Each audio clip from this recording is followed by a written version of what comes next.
السلام علیکم ورحمۃ اللہ تعالی وبرکاتہ۔ الحمد للہ رب العالمین والعاقبۃ للمتقین والصلاۃ والسلام علی سید الانبیاء والمرسلین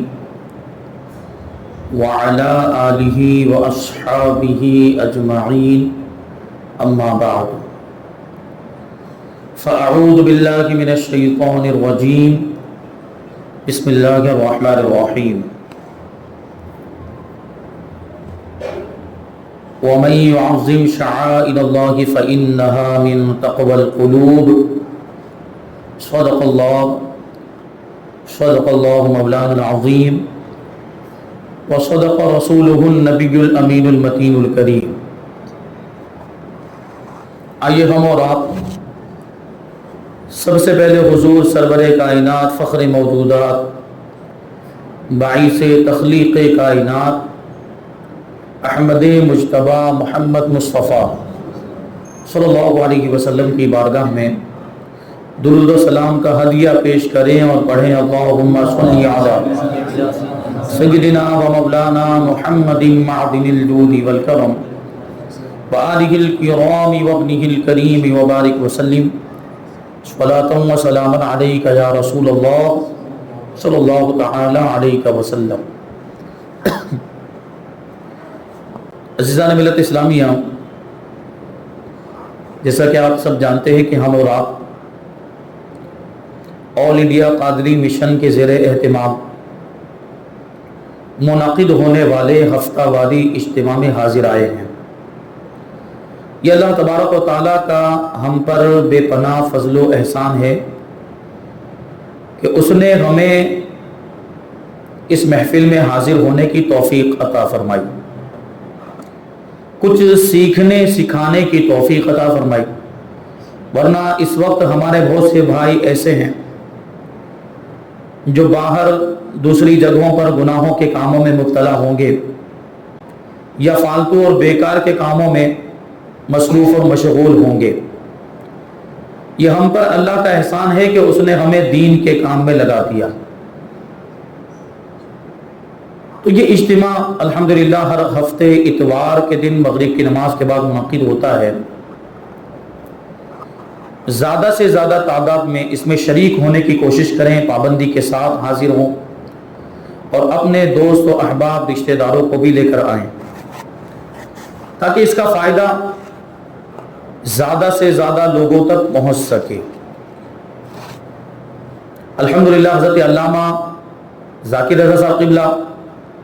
تشریف لاتے ہیں، اور حضرت اگر کبھی باہر ہوتے ہیں تو ان کی عدم موجودگی میں فقیر حاضر آتا ہے۔ تو اس سے پہلے جب میں حاضر آیا تھا تو ہم نے تبرکات پر گفتگو کی تھی، اسی موضوع کو ہم آگے بڑھائیں گے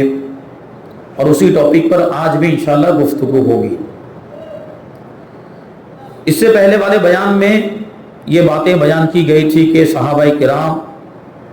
حضور پاک صلی اللہ علیہ وسلم کی کیسی تعظیم کیا کرتے تھے، حضور سے نسبت رکھنے والی چیزوں کا کیسا وہ ادب و احترام کیا کرتے تھے، اور تابعین کے واقعات بیان کیے گئے کہ تابعین صحابہ کرام کے ہاتھوں کو چوم لیتے تھے کیونکہ صحابہ کے ہاتھوں کو نبی کے ہاتھوں سے نسبت ہے۔ اسی نسبت کی وجہ سے تابعین صحابہ کے ہاتھوں کو چوم لیتے تھے، اور صحابہ حضور کی بارگاہ میں کیسے ادب و احترام کے ساتھ حاضر ہوتے تھے، کیسے بیٹھتے تھے، حضور کی باتیں کیسے سنتے تھے، یہ سب باتیں اس سے پہلے والی تقریر میں بیان ہوئی۔ اور اس کو سلسلے کو آگے بڑھائیں، صحابہ کرام حضور پاک صلی اللہ علیہ وسلم کا کیسا ادب و احترام کرتے تھے اور کیسی تعظیم کرتے تھے۔ ایک واقعے کے ذریعے میں آپ کو سمجھاؤں۔ حدیبیہ کا جو واقعہ پیش آیا ہجری 6 میں، حضور پاک صلی اللہ علیہ وسلم اور صحابہ کرام مدینہ منورہ سے عمرہ کرنے کے ارادے سے مکہ مکرمہ کی طرف روانہ ہوئے، اور حدیبیہ کے میدان میں جب پہنچے تو آپ کو روک دیا گیا۔ مکے والوں نے صحابہ کرام کو اور حضور پاک صلی اللہ علیہ وسلم کو مکہ میں داخل ہونے نہیں دیا اور یہ کہا کہ آپ عمرہ کرنے کے لیے نہیں آ سکتے، آپ کو اجازت نہیں ہے۔ تو حضور پاک صلی اللہ علیہ وسلم نے بار بار یہ بات فرمائی کہ ہم یہاں عمرہ کرنے کے لیے آئے ہیں، ہم کوئی جنگ کے ارادے سے نہیں آئے، کیونکہ کفار مکہ کو یہی خوف تھا کہ مسلمان جنگ کرنے کے لیے آئے ہیں اور کہیں وہ مکہ مکرمہ پر قبضہ نہ کر لے، تو وہ ڈر گئے تھے۔ اس وجہ سے انہوں نے مسلمانوں کو مکہ مکرمہ میں داخل ہی نہیں ہونے دیا۔ اب مسلمان حدیبیہ کے میدان کے اندر موجود ہیں، مکہ مکرمہ میں کفار پسو پیش کے شکار ہیں اور دونوں طرف سے گفتگو جاری ہے، ادھر سے نمائندے آ رہے ہیں اور ادھر سے بھی حضور پاک صلی اللہ علیہ وسلم نے حضرت عثمان غنی رضی اللہ تعالیٰ عنہ کو حالات کا جائزہ لینے کے لیے مکہ مکرمہ بھیجا۔ اب وہ نمائندے جو آ رہے تھے کفار مکہ کی طرف سے اور قریش کی طرف سے، انہی میں سے ایک نمائندے تھے حضرت عروہ ابن مسعود ثقفی رضی اللہ تعالیٰ۔ یہ اس وقت مسلمان نہیں تھے، بعد میں مسلمان ہوئے، لیکن اس وقت انہوں نے جو حق بیانی سے کام لیا اور حضور پاک صلی اللہ علیہ وسلم کی صحابہ کرام کیسی تعظیم کرتے ہیں اس کو دیکھیے، انہوں نے کیسے الفاظ میں بیان کیا۔ حضرت عروہ ابن مسعود رضی اللہ تعالیٰ عنہ حضور پاک صلی اللہ علیہ وسلم کی بارگاہ میں بات چیت کرنے کے لیے حاضر ہوئے اور حضور پاک صلی اللہ علیہ وسلم کی بارگاہ میں صحابہ کرام حضور کا کیسا ادب و احترام کرتے ہیں، حضور پاک صلی اللہ علیہ وسلم سے کس انداز میں پیش آتے ہیں، یہ سارا منظر ملاحظہ کیا اور یہ سارا منظر دیکھنے کے بعد عروہ ابن مسعود ثقفی واپس مکہ مکرمہ گئے، قریش کے لوگوں کو جمع کیا اور جمع کرنے کے بعد کہنے لگے واللہ لقد وفدت علی الملوک ووفدت علی قیصر وکسری والنجاشی، خدا کی قسم میں بہت سے بادشاہوں کے دربار میں گیا ہوں، میں قیصر کے دربار میں بھی گیا ہوں، میں کسری کے دربار میں بھی گیا ہوں، میں نجاشی کے دربار میں بھی گیا ہوں۔ جو روم کا بادشاہ ہوتا تھا اس کو قیصر کہا جاتا اور جو ایران اور فارس کا بادشاہ ہوتا اس کو کسری کہا جاتا تھا اور جو حبشہ کا بادشاہ ہوتا اس کو نجاشی کہا جاتا۔ یہ دونوں حکومتیں، قیصر کی حکومت اور کسری کی حکومت، یہ اس زمانے میں سپر پاور مانے جاتے تھے۔ اور وہ ابن مسعود ثقفی کہتے ہیں کہ میں قیصر کے دربار میں بھی گیا ہوں، میں کسری کے دربار میں بھی گیا ہوں اور میں نجاشی کے دربار میں بھی گیا ہوں۔ واللہ ان رأیت ملکا قط يعظمه اصحابه ما يعظم اصحاب محمد محمدا صلی اللہ علیہ وسلم، خدا کی قسم آج تک میں نے کوئی ایسا بادشاہ دیکھا ہی نہیں ہے کہ جس کے درباری اور جس کے صحابہ، جس کے ساتھی اس کی اتنی تعظیم کرتے ہوں جتنی تعظیم محمد صلی اللہ علیہ وسلم کے صحابہ ان کی کیا کرتے ہیں۔ یعنی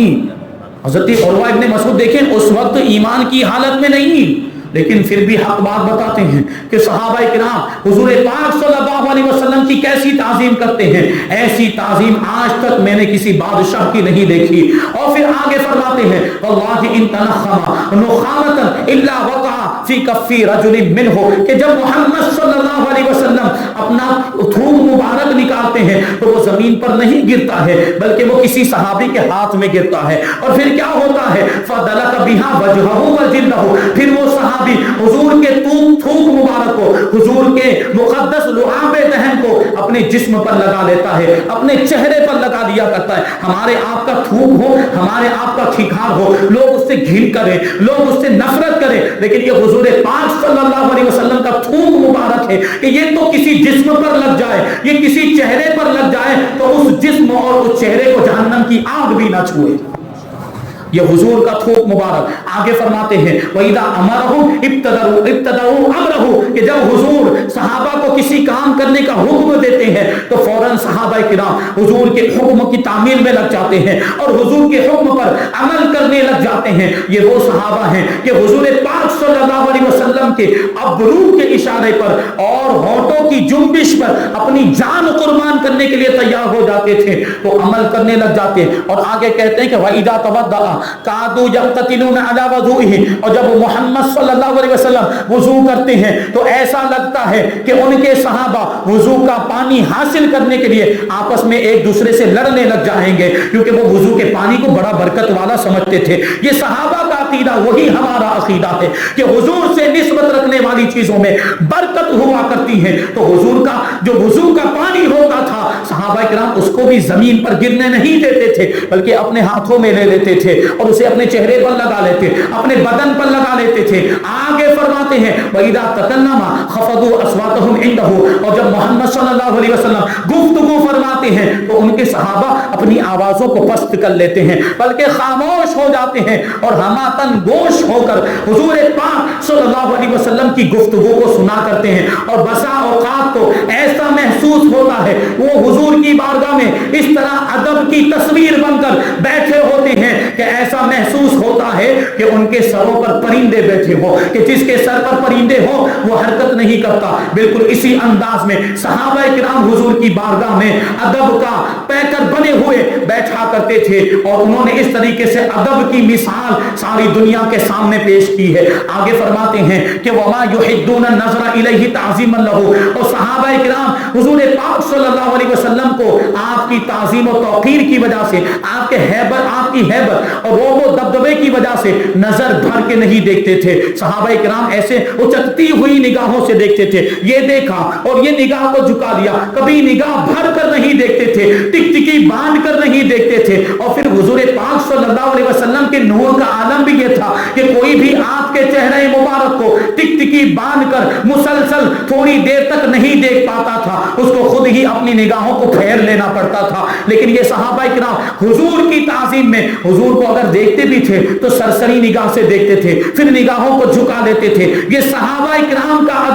ادب ہے, یہ حضور کی ایسی تعظیم کیا کرتے. ایک دوسری روایت کے اندر ہے یہی واقعہ تھوڑے مختلف الفاظ میں یوں بیان کیا گیا کہ عروہ ابن مسعود ثقفی جب حضور کی بارگاہ میں حاضر ہوئے تو حضور نے ان سے بھی وہی باتیں فرمائی جو قریش کے دوسرے نمائندوں سے فرمائی تھی, اور یہ کہہ دیا کہ ہم یہاں پر جنگ کرنے کے لیے نہیں آئے, ہم تو مکہ مکرمہ کا ارادہ رکھتے ہیں, عمرہ کرنے کے لیے یہاں پر آئے ہیں, اور ہمارے پاس ہتھیار بھی نہیں, جنگ کا کوئی سامان بھی نہیں, اور ہم نے نہ ہی جنگ کی کوئی تیاری کی ہے, ہم تو عمرے کے ارادے سے نکلے ہیں, جنگ کا ہمارا کوئی ارادہ نہیں ہے. تو عروہ ابن مسعود ثقفی حضور کے پہلو میں کھڑے ہو گئے اور یہ پورا منظر دیکھا کہ صحابہ کرام حضور پاک صلی اللہ علیہ وسلم کے ساتھ کیسے پیش آتے ہیں. تو عروہ ابن مسعود نے دیکھا کہ محمد صلی اللہ علیہ وسلم جب وضو فرماتے ہیں تو صحابہ کرام وضو کا پانی حاصل کرنے کے لیے ایک دوسرے پر سبقت لے جانے کی اور ایک دوسرے سے آگے بڑھنے کی کوشش کرتے ہیں. اور جب حضور پاک صلی اللہ علیہ وسلم اپنا تھوک مبارک نکالتے ہیں تو صحابہ کرام اس کو بھی حاصل کرنے کے لیے ٹوٹے پڑے جاتے ہیں. اور جب حضور پاک صلی اللہ علیہ وسلم کے جسم مبارک کا